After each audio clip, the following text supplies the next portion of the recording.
Hey, it's your boys here. How my number one's doing today? As for me, skeptical and curious. The reason being is, as you can tell by the title, I have mixed feelings on this acquisition of AMC and of Sentai Filmworks. So we'll switch over to the desktop view here. We go to the Hollywood Reporter. The very top here, you can just see it right there. They're getting into the anime streaming biz, which is not a surprise. Everyone wants a hand in that. AMC Network buys anime streamer and distributor Sentai. As you can go down here, they bought the Sentai Holdings company that is based in Houston. That is the whole, shebang there, which includes their anime streaming service High Dive, which I have not used, but I would love to because I do like Sentai. But with this acquisition, I'm a little iffy on a lot of things. I've talked about this in previous videos before. Now, there is some hope. Mainly because I've highlighted down here the Cool Japan Fund, and they describe it as a Japanese public-private investment fund.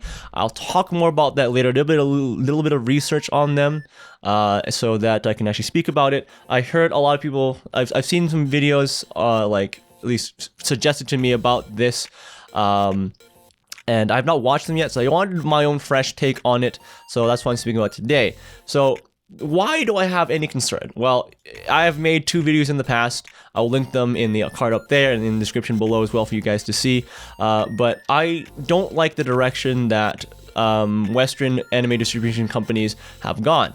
Many of them guilty of censorship or changing scripts and all of that sort of jazz, and not really understanding what fans actually want out of the media. Because I'm calling out, really, not only Crunchyroll, Funimation, Netflix, Amazon, I'm not sure about, but Sentai, in my opinion, has done a very good job in distributing without really changing too much context. I've watched the sub of Golden Time many a time, one of my absolute favorites.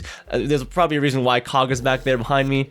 And they've also are responsible for Clan Ad and Food Wars as well. They did an amazing job with, all of them so far. The concern here is that I did watch The Walking Dead way back when. I think it was like up to season 4 or something, just before they introduced Negan. That's where I kind of stopped, and I've heard it's gone downhill. I talked to my friends as well about this AMC acquisition, and they said, yeah, things went downhill with AMC and The Walking Dead. And I'm like, oh, that's a shame. So that's where I'm a little bit iffy on that. Now, what comes interesting here is the Cool Japan Fund. So we'll go to their website here. I'm going to show you their website. The Cool Japan Fund. They got a website. You can go at cjfund.co.jp. So they have a weird name, I admit. Now, what's interesting, I highlight here, they're a company founded in 2013. They are to support and promote the development of overseas excellence of Japanese products and services. So, if AMC wants to continue with this, fund and money from them, they will actually care to continue and promote Japanese culture and even animation without changing too much context. So that's where I have a little bit of hope, but I've been disappointed in the past before, so I'm not really too high up there. We can even go to their company overview.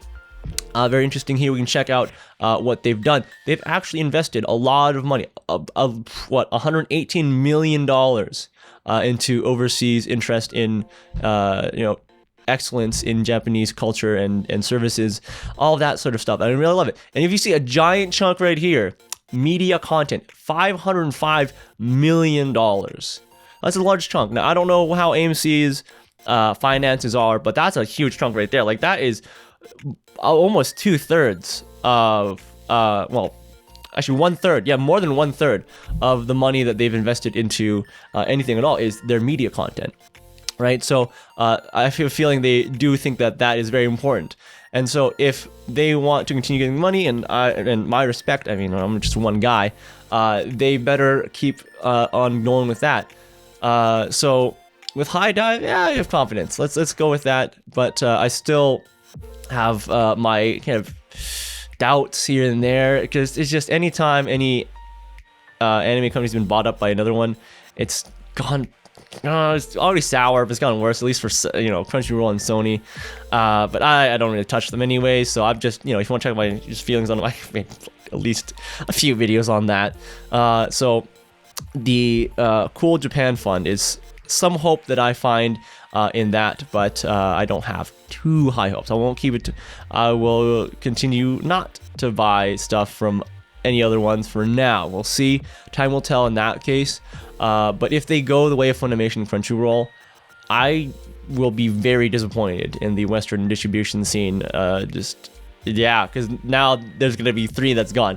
The only, and I'm not saying they're the biggest and most influential. They are big, and I hope that they don't continue changing the trends in the industry.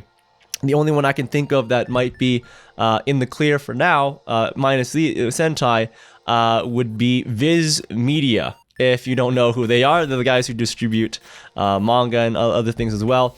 And one of my sister's favorite, and mine as well, a childhood favorite of a lot of people, Sailor Moon. And they have a branch in the US, and they're owned and still operated by the parent Japanese branch. So there's a lot of hope in that. I hope they keep that up. They don't get influenced and bought out by anyone else and change their content. But that is all I have for today. That's my kind of thoughts on AMC acquiring Sentai Filmworks, one of my favorite distributors. I hope that it doesn't change their day-to-day. So if you want to leave your comments down below about how you think about this, leave a like, share the video, and I'll see you guys in the next one. Boop.